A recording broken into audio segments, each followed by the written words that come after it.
conference over to Mr. Nav Bharadwaj from Anand Rathi. Thank you, and over to you, sir. Thank you. Good afternoon, friends, and welcome to the Sudarshan Chemical Industries Q2 and H1 FY21 earnings call. We have with us Mr. Rajesh Rathi, Managing Director, Mr. Neelkanth Natu, Chief Financial Officer, Mr. Vivek Thakur, GM Finance, and Mr. Amay, Deputy GM Finance. We will start with the initial remarks from Mr. Natu, and then we can open the floor for Q&A.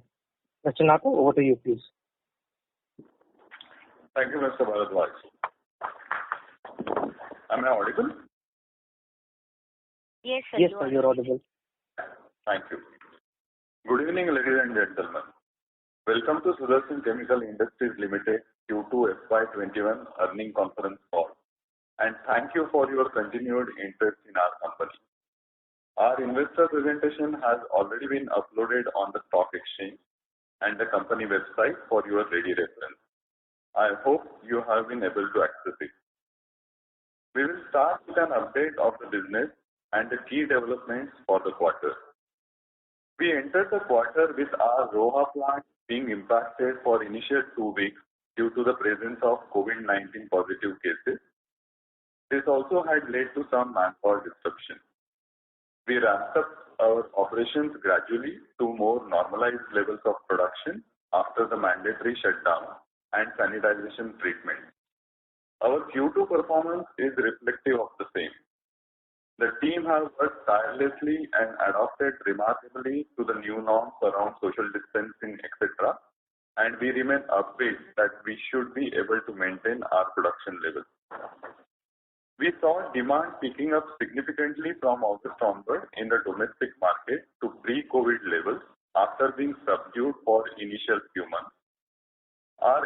Our Q2 FY21 domestic business is up 70% as compared to Q1 FY21, which is reflective of the broader economy in India now coming back to the normal.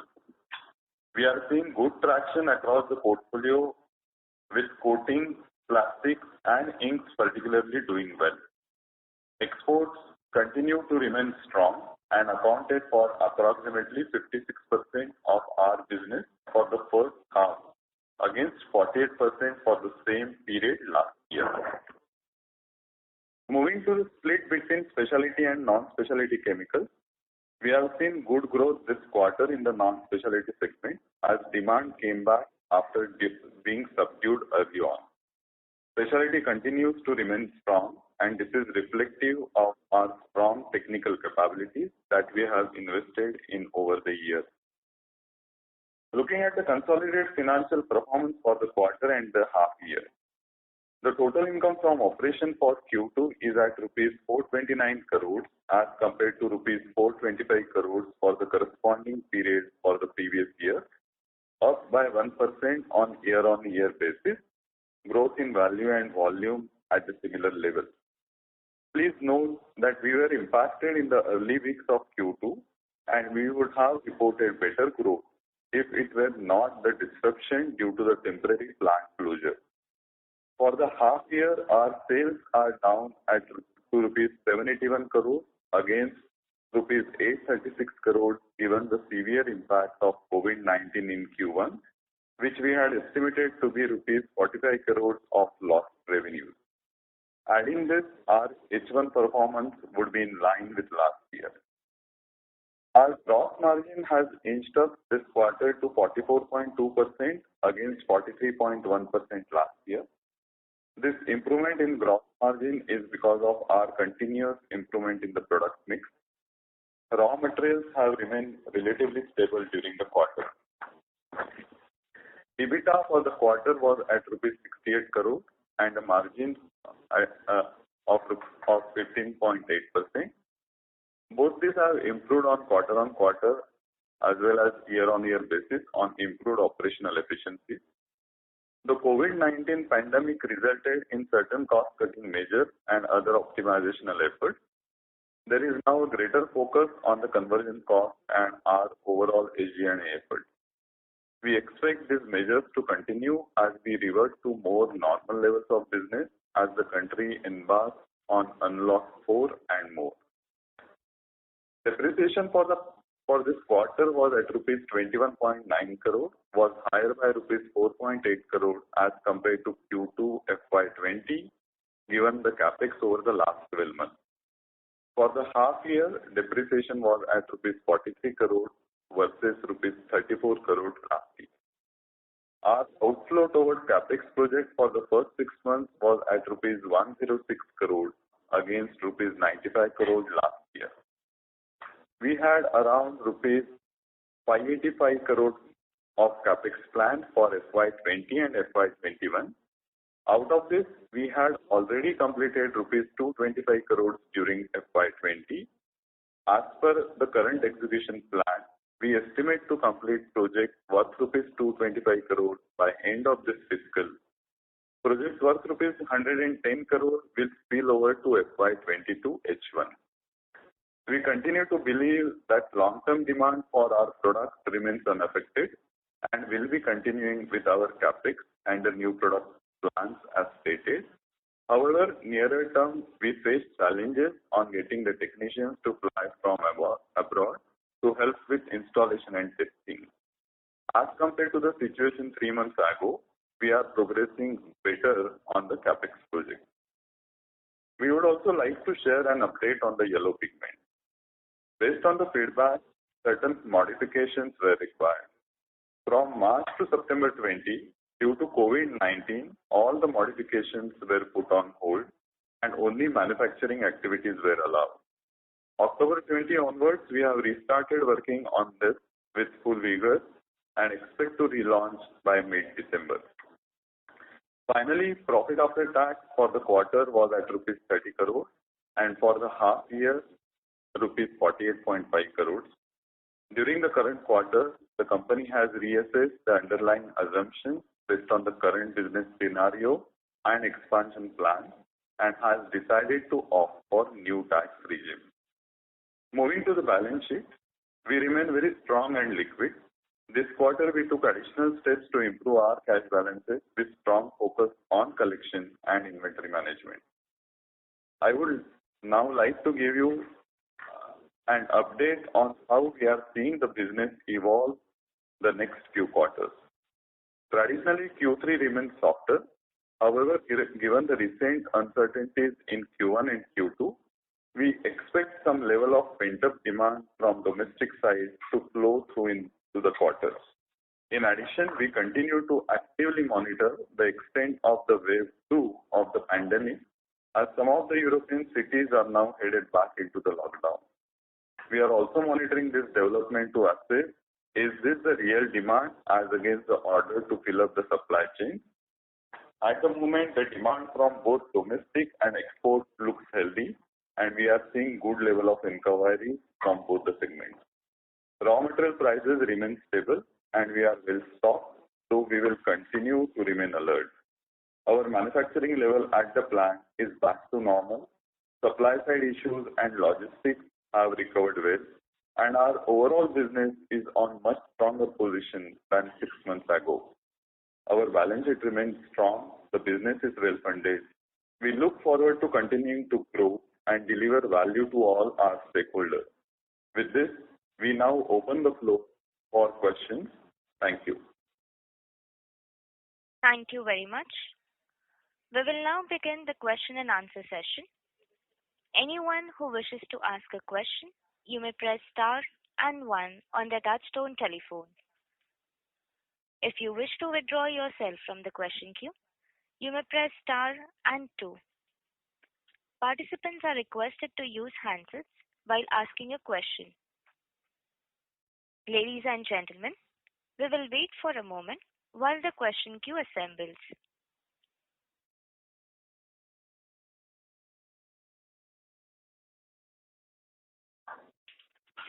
The first question is from the line of Ritesh Gupta from Ambit Capital. Please go ahead. Hi, thanks for taking my question. I just wanted to get a sense on the how the rest of the year looks like. I know you mentioned it a bit in your opening remarks, but it's not very clear that when you say that Q3 is seasonally weak, but given that there will be some bit of pent-up demand in the end market, I think Q3 this year should be strong. And then the second one is on the capexes that you have done almost close to 250 odd crores in last 2 years, and probably even more. We see an impact of that coming into depreciation, but how fast can you go through the product approval cycle, and how long that will take to ramp up? So first, hi, this is Rajesh Rathi, and I think hi, Rajesh. So I think from our perspective, I think what we are saying is we are seeing demand in the domestic back to pre-COVID levels.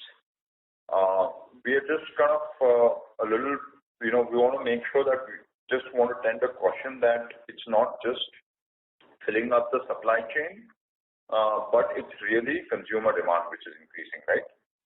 And which will be sustained demand. So that's a little bit of the caution we want to see. We do see that, before Diwali we have good demand. Post Diwali, the demand does drop in India, and but we still feel that we should have a strong, December to March, right?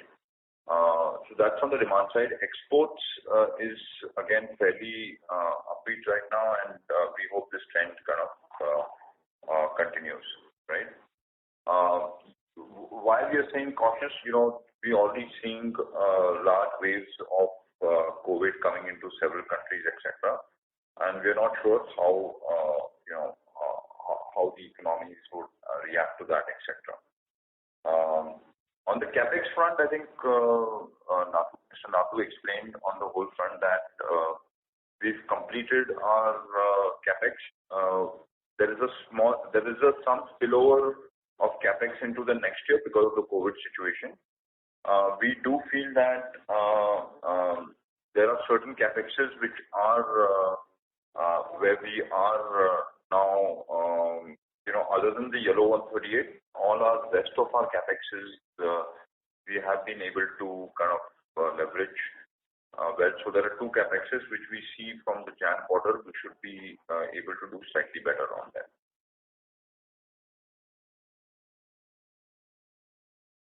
I got the point that capex are ramping up well, but ideally, I think that kind of asset investment should at some point in time start contributing to your top line growth and to your EBITDA growth as well.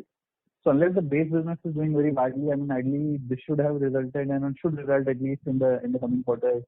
At some point in time, it should start delivering much better EBITDA growth, right? So I think if you see our EBITDA margins have improved. There has been, because of COVID, in spite of losing 5-6 weeks, we've still been able to, we've been marginally down in the 6 months. From that perspective, we do feel we are catching up. So if you look at what happened in Q2, already Q2 we have matched last year's numbers. So basically, you're saying that the base business has been a bit weak and kind of the whatever 5% growth or whatever single-digit growth you're seeing in EBITDA is actually due to the new product. So it's new product. It's partially we had to hold off like the yellow pigment. We had to kind of hold off the entire due to COVID. We had to hold up the modification in the product. Multiple situations, and in Q2, like I said, we had almost 3 to 4 weeks of demand kind of supply issues. We've still been able to kind of maintain that. In all, basically, I think the first half of the year was on getting back to kind of operations and kind of focusing now. Now we are back on track to kind of leverage our drive our capexes and back on the growth story, right? So I think the next 6 months we should be able to see this kind of see a better better result from that perspective. Got it. And just last one clarification there. I mean, you are not waiting for any product approvals, etc., which I think in the last quarter you had said that product approvals have been delayed due to COVID. That you don't think is a challenge anymore? Sir, I think the The question on yellow 138 is, on the yellow pigment is that people have given us feedback we want some modification, etc., right?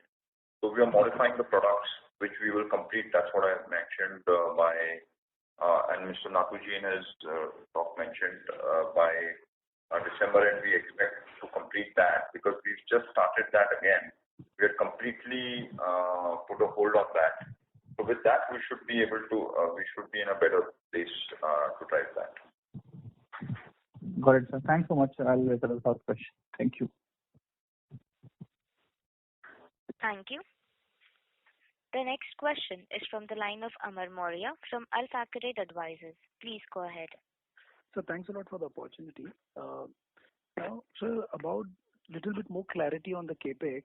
You said that around 550 crores of capex is yet to be, yet to be planned, right? Hi, Nilkanth here. So I will clarify. So what we say is we had the capex approval of 585 crore. Out of this, 225 crore of capex we completed in FY20. Balance 250 crore of capex we will complete by end of this fiscal, and there has been a spillover of 100 plus crore capex to next year fiscal FY22 H1. Okay. Fair enough, sir. And secondly, sir, what would be the export and domestic mix in this particular quarter? Or you can indicate the growth of the export or the domestic?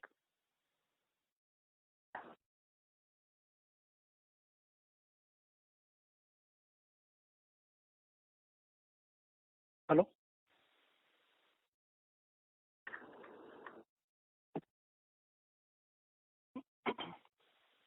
So for the current year H1, the domestic is at 44%, export is at 56%. Okay, thank you, sir.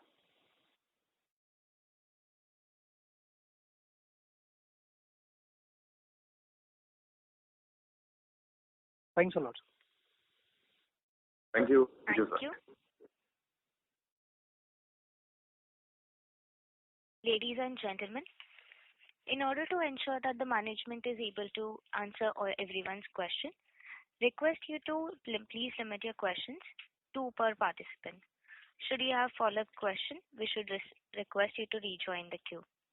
Thank you. The next question is from the line of Sanjay Jain from ICICI Securities. Please go ahead. Good afternoon, and thanks for the opportunity, sir. Two questions from my side. One on the new product. Last year in 4Q earnings call, we mentioned of two products which were in the pipeline. One we were expecting to launch in June, and the other was probably in the 3Q or 4Q. Any update on the new product launches which we were planning, and how are we looking the new product pipeline from here on? So due to COVID, I think we had delayed all our commissioning of capexes where these new products were going to come from are delayed. I think one of the products we do expect to kind of launch by March end, and the other product we expect by next year H2, so September end. So, okay, September 21 we are talking about. Yes. So one by March 21, and the second 21. by March 21, and the second by September 21. September or the Q3 quarter where we launch. Got it. So it's roughly delayed by almost 9 months because of the COVID. Yes. And these are products tested with the customer. These are the fresh where we will go for the approval like yellow pigment, or we have done some initial tests of these. So I think, like we said, we've done some initial tests, but I think the final approval does come through when we are listed in the plant. And when I'm talking about, we've built in some approval time from the customers also in this. Oh, got it. Two just number checking questions. What is the capacity utilization for us in Q2, and again, to rephrase the question which was asked earlier, if you can give what was the mix of domestic and export for Q2 specifically, not for 1H. So from a utilization perspective, I think we almost lost full of July. Partly July we were completely closed, our Roha plant, and partly it was working, at I would say 30-40% capacity. Rest of the month we are at about 80-85% capacity utilization. Q2 split, yeah. And on the Q2 split between domestic and export, domestic is at 51% and export is at 49%. So it is the same, kind of range. Thank you very much, and best wishes to all of you. Thank you. The next question is from the line of Kunal Mehta from Valum India Discovery Fund. Please go ahead. So thank you for the opportunity. And sir, I have a single question on the capex. So could you so in simple words, could you please help us understand the capex of 550 crores which we have planned, and out of which you've mentioned that 225 crores is there on the balance sheet right now, and the rest is you're working on it. So just I've been through everything you've put out in the public domain in the last few years. And I just want to understand this capex, this 550 crores capex. Could you please help us understand regarding what sort of products will this address to, and in this whole capex, including the one which is there on the balance sheet and one which will come on the balance sheet, how much of it is related to the products you already supply and how much of it is related to new products? And regarding the new products, could you give us an understanding? And yeah, that would be very helpful. So I'm sure I understand that some part of it is about the yellow pigment, for which we have been giving information the last few quarters in the earnings calls. Yeah, thank you.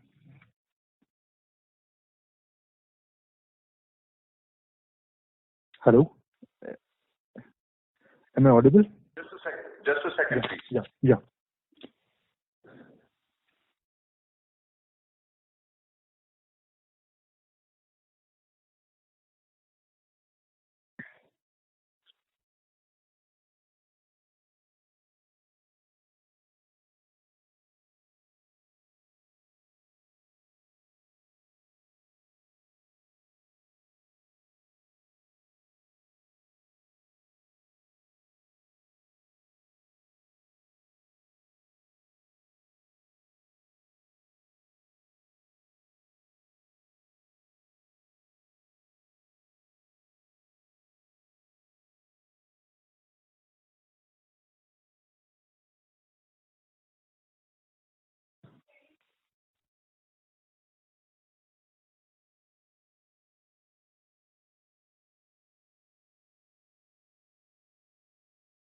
Hello. Sorry. Yeah. So our major, so as we have mentioned, our capex can be divided into three areas. One is a growth capex, one is margin improvement, and third is the infrastructure. Major portion of the capex is towards the growth capex. Growth capex includes both existing volume, existing products where the volumes go up, and new products included in that, right? Sure. So that's where we are kind of driving this together, both. Okay, so sir, if I have to split the quantum of capex between growth capex and I would say backward integration, so 70% of the capex is growth capex. Would you put that number, or what is the mix between these three buckets? So I think from a perspective right now, our major emphasis is still on growth. The backward integration capex is still not started because we've kind of, there are 2-3 kind of projects which are on. But there are other improvements in terms of like the utilities, etc., where we are looking at margin improvements, right? Okay, sir. So Understood.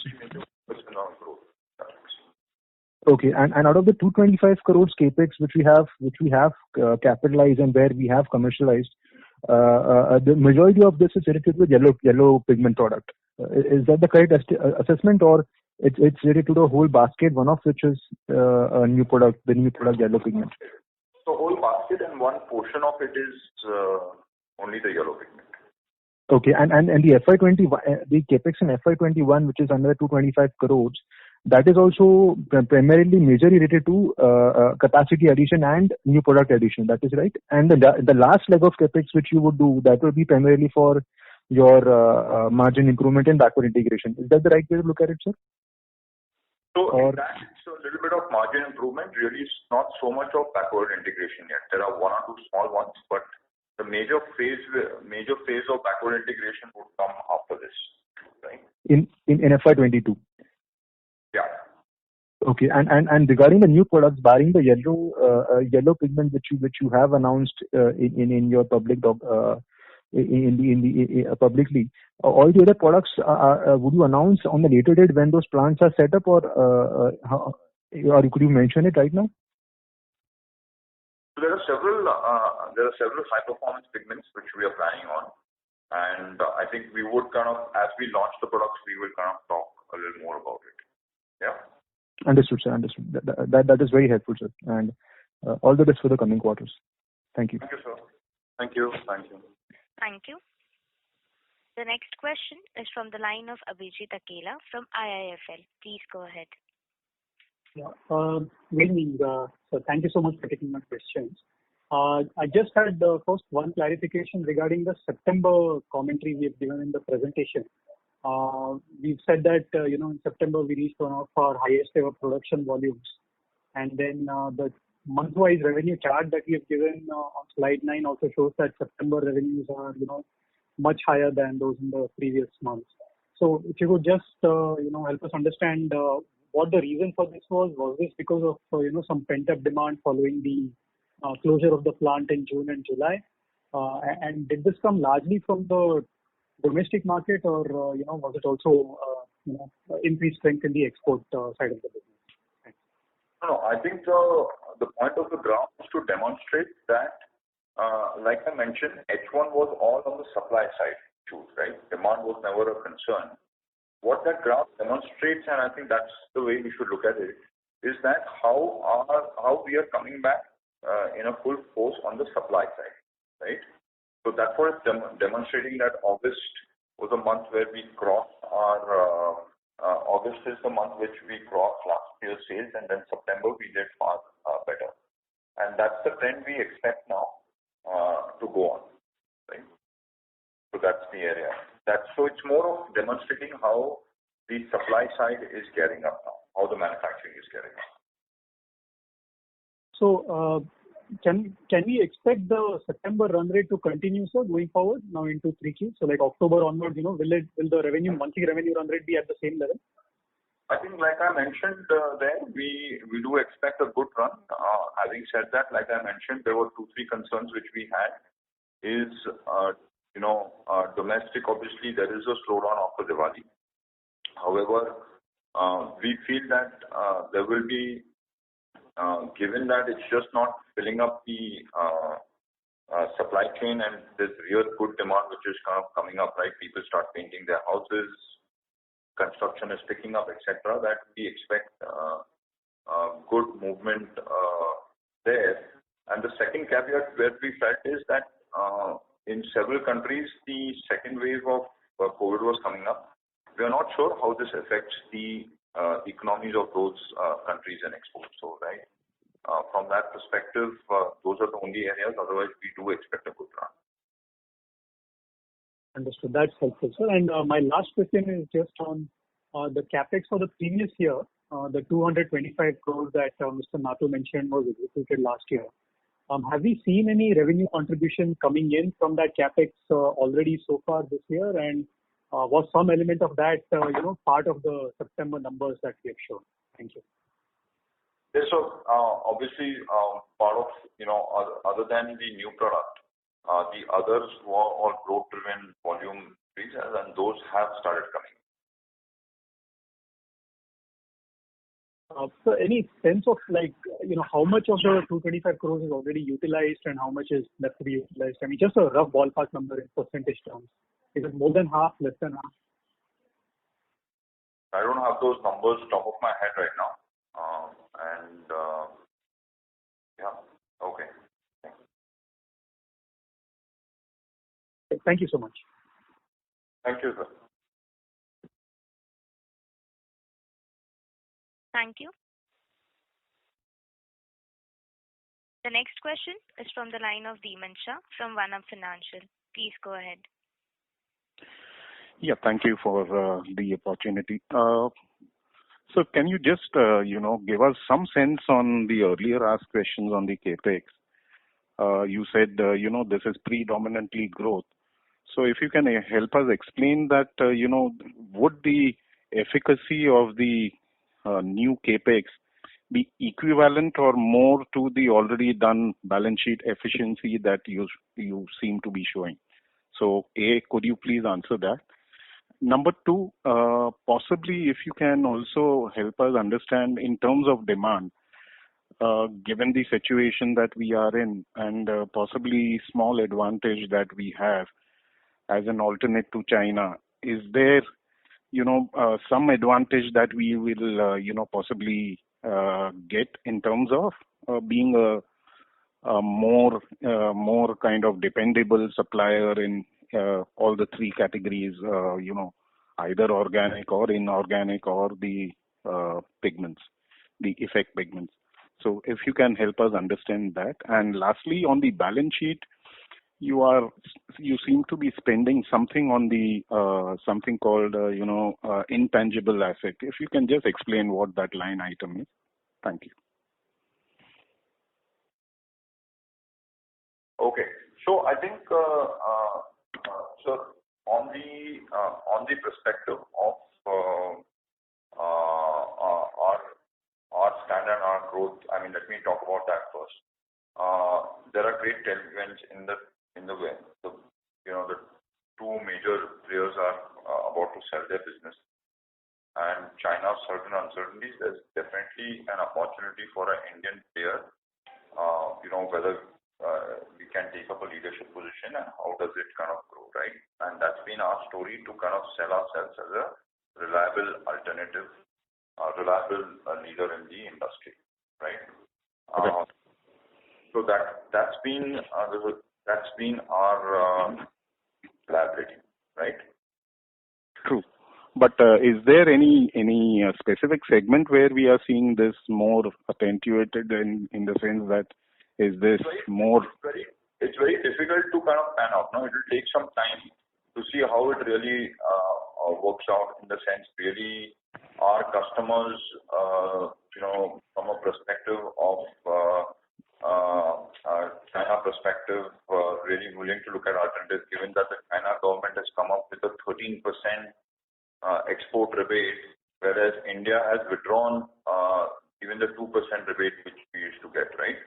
So the competitiveness is also very important in this aspect. It's not just this. So I think there are several factors which would kind of pan out, and we'll have to see how the result comes out. There was a time when even India we could not supply a couple of months, whereas other countries during that time could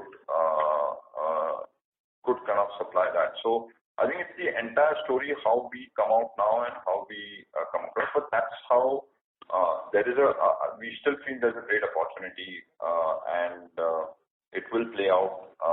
It should play out in our favor. More and more there are dialogues between key accounts, talking about an India sourcing strategy, right, which never expected for decades. So that's the area of test. The entire capex which is planned is obviously our capex is tending towards the growth capex, which is talking about also product mix change, which should kind of help improve our balance sheet. Having said this, I think the challenges of COVID have been multiple, right? Entire working capital, inventory levels, etc., were tremendously increased. Our capex has got delayed a lot. So so from a balance sheet perspective, both these items have not helped. We do expect that given that it's like all this will settle in the next 6 months. We should be able to now drive our both capex, and we should be able to kind of much better results in the coming years with this.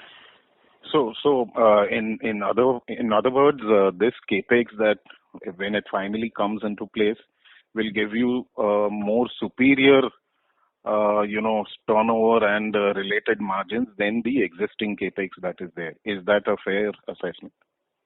Yes, absolutely. And I mean, if you see over years, our EBITDA margins have improved, right? And right. That's a lot to do with how we changed our product mix and also held on to pricing. Yeah. And if you can just explain what that intangible is on the balance sheet, the intangible asset, and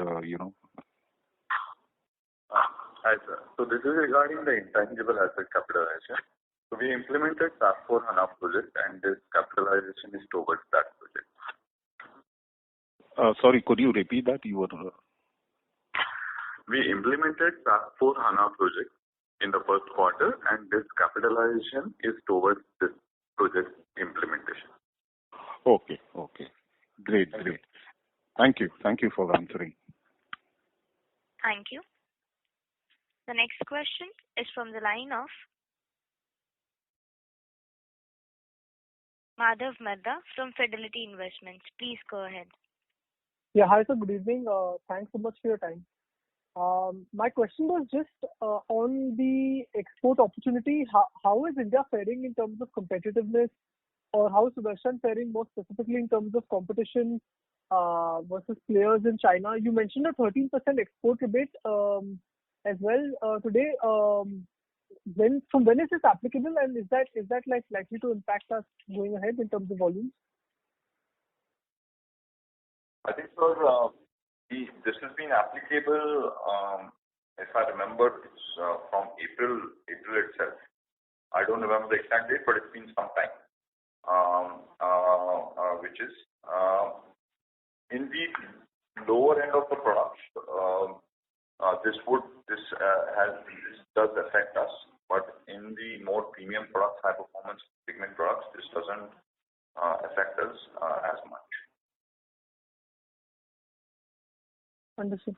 And in general, if you were to look at Sudarshan Chemicals cost structure versus any of our global competition, are we like more competitive, or is it like some more years of journey before we sort of reach that? How should we think about it broadly?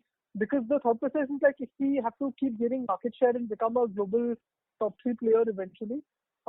Just wanted to see or understand how that journey plays out for us. I think we have, there are certain product range which we have gained a better cost position.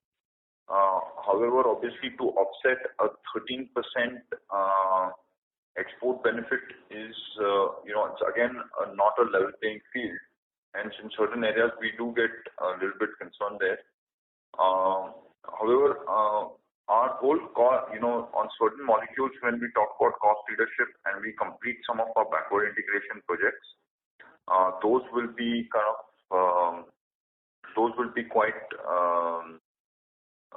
useful in kind of improving our cost base further.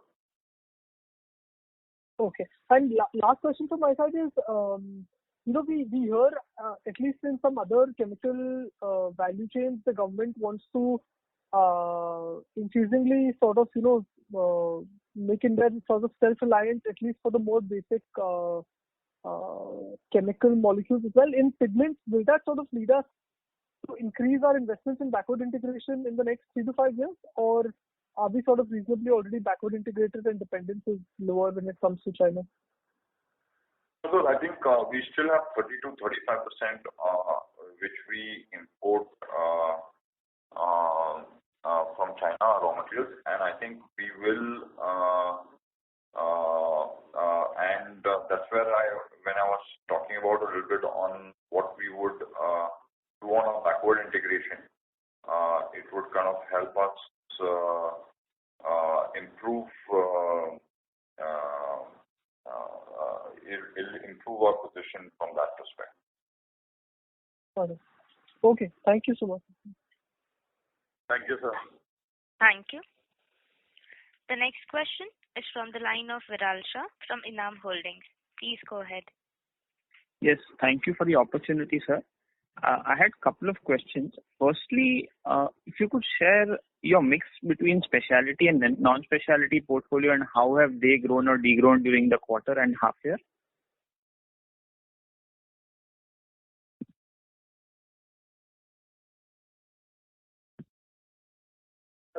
Just a second.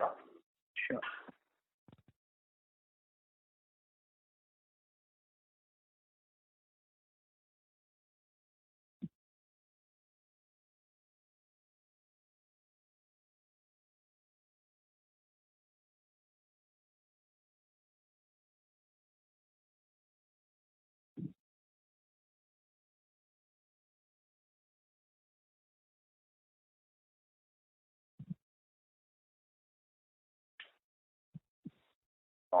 As you know, as we've seen that both the portfolios have degrown at the same level as we've seen as our overall growth, sir.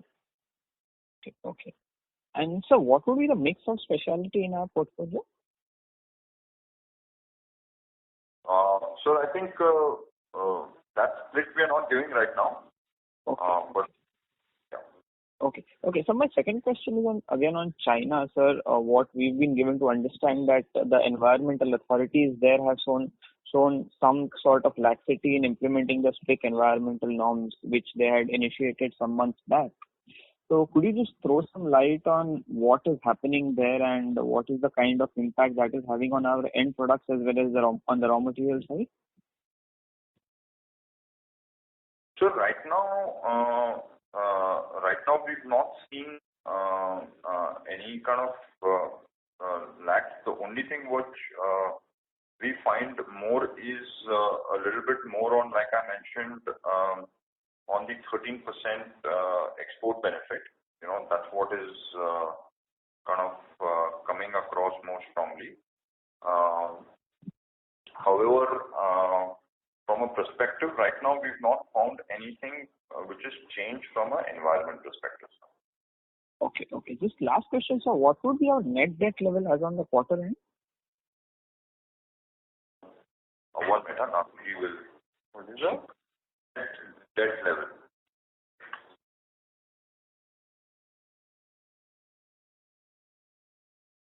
Can Atuji share this with you in some time?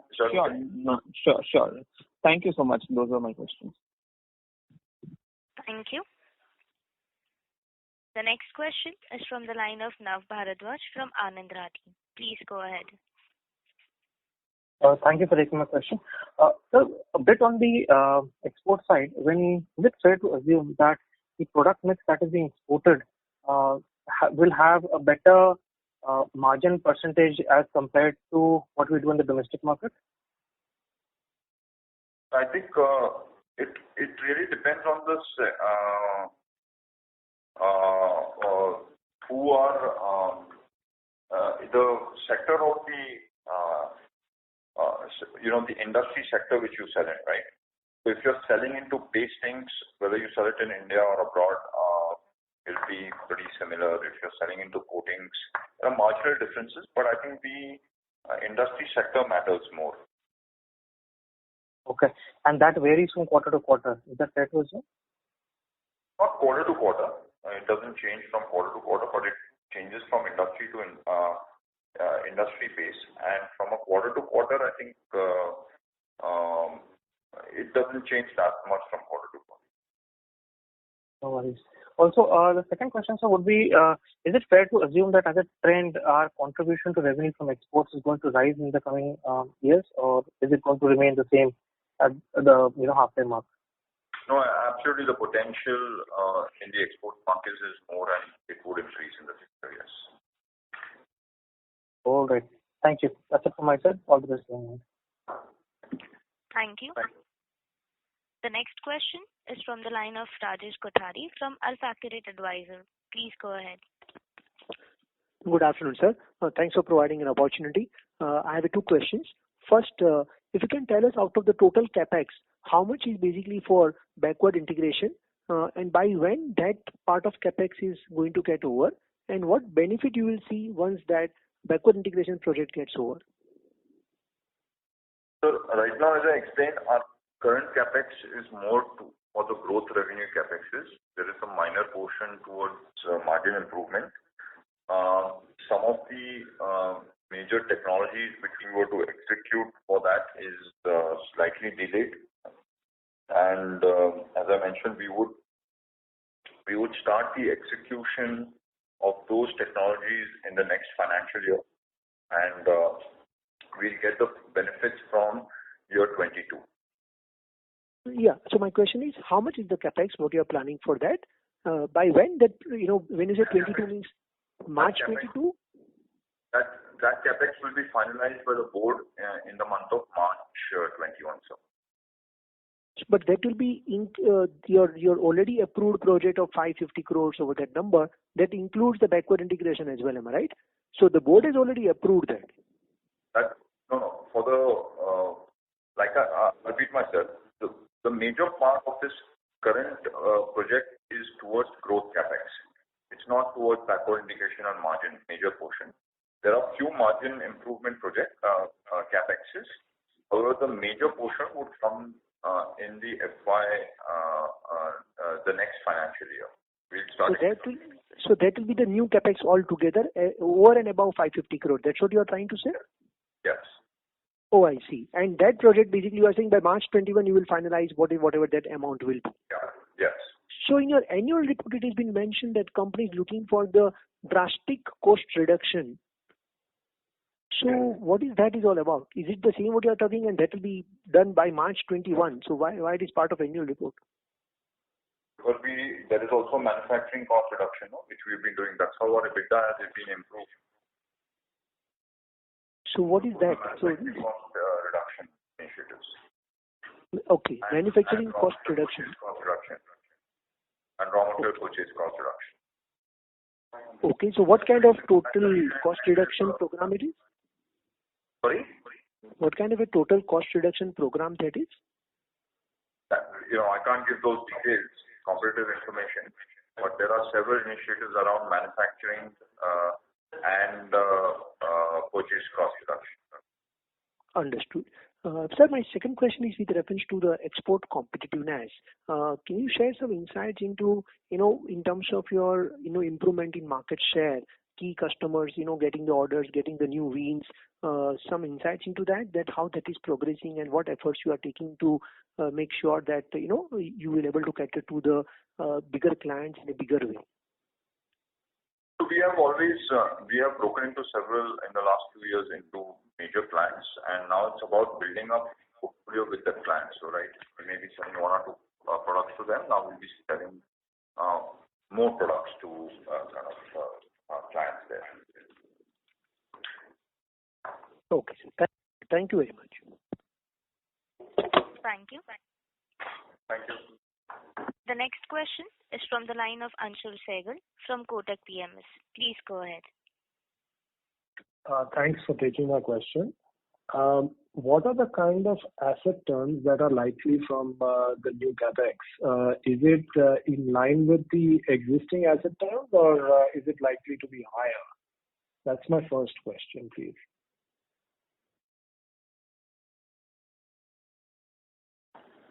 So we expect the asset turns to improve to about 3. This is you're saying from the new capex, the asset turns are likely to be 3. Yes. Which means, as you said, this is a mix of new products, existing products, and in the growth capex, and of course there is an element of margin improvement capex that you will be undertaking. If one just goes by that, it seems that the products that you will be getting into will be relatively higher margin, more specialty products as compared to the existing product basket. So would it be also fair to assume that from the new capex, the margin structure that one will get will be in excess of the current corporate margin? Yes. Okay. Yes, sir. Okay. The second question I have is, could you just give a breakup of exports by industry? I mean, can you just share the industry mix of exports? One minute, am I? Please. So right now we are not publishing the industry mix. Broadly, please, if you could just give us some understanding of which industries we are catering to. Is the mix of export industries similar to domestic, or is it different? So I think we cater to, I can tell you the trend. Our first number one is industry is coatings, then plastics, then printing inks, and then cosmetics, right? And the difference between India and abroad would be printing inks and plastics would be slightly higher in India compared to the export geography. And cosmetics would be lowest in India, is it? Yes, cosmetics, because cosmetic producers are kind of more globally approved, right? So that's the correct. And it is I mean, so in essence, the mix is more or less the same as compared to India in the export markets. I just explained that the mix would be different, right? I just said that in India, printing ink, plastics would be a little higher, cosmetics would be a little lower. Okay, got it. I get it. And would it be again? Sorry to interrupt, but Mr. Anshul Sehgal, would you please, as we have the participants in the queue, I will request you to please. Can I just complete this one question? This is a follow-on. Nothing. I mean, in line with what I've asked just now, please. Okay. I'll just complete this. So, fair to assume that given how you have in the past looked at higher end products in the cosmetics business, which are if I remember right, they are not. I mean, there was something about cosmetic products being hurtful to the skin, and you're going in more for organic cosmetics, etc. Now, is it fair to assume that cosmetics as a product category will start improving as a in the mix going forward? No, so firstly, we are not making any organic products for as you mentioned organic.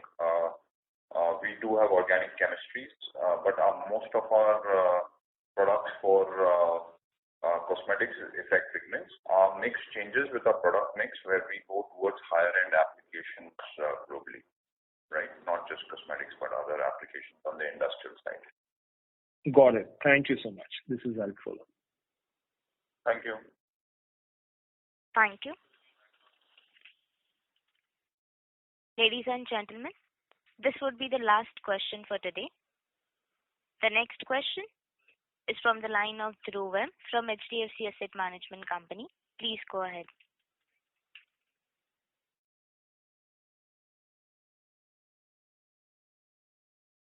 Mr. Dhruv, your line is unmuted. Please go ahead. Yeah, sorry. Thank you so much. So the 13% tax that you mentioned, rebate that you mentioned for China, is it completely new? I mean, moving from 0 to 13, or was it something else? And a follow-up on this was, this started in March, I believe, but it seems your exports are still doing extremely well. So it seems it is not impacting you in a way. So any thoughts what's happening here? So I think yes, it was 0 to 13, and you're right, it was March, April. I don't remember the exact time, but it's sometime now. And it's like I mentioned, some of our low-end products this would get affected, but high performance and higher-end products it won't get affected. Also, there was a trend to look at India sourcing. That's how our exports have not got affected.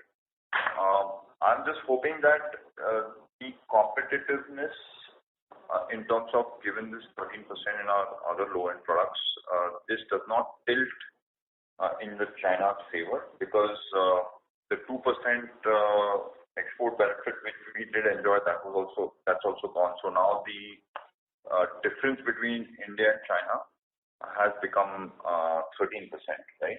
So we're closely watching that and seeing how this pans out.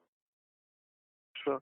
And sir, is it possible to share what would be the share of, say, the products where you are competing with China on this 13%, where this 13% is applicable? It's very difficult to estimate that because it's a full dynamic kind of market, right? So it's kind of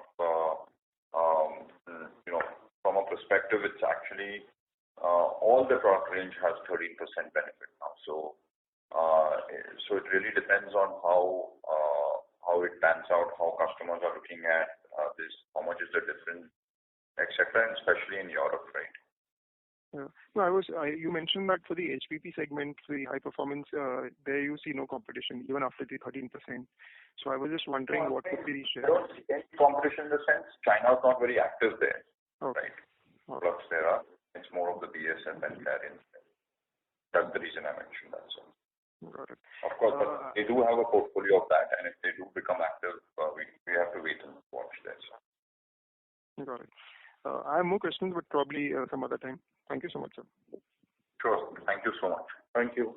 Thank you. Madam, just to answer one question which has been asked from Inam's side on the borrowing.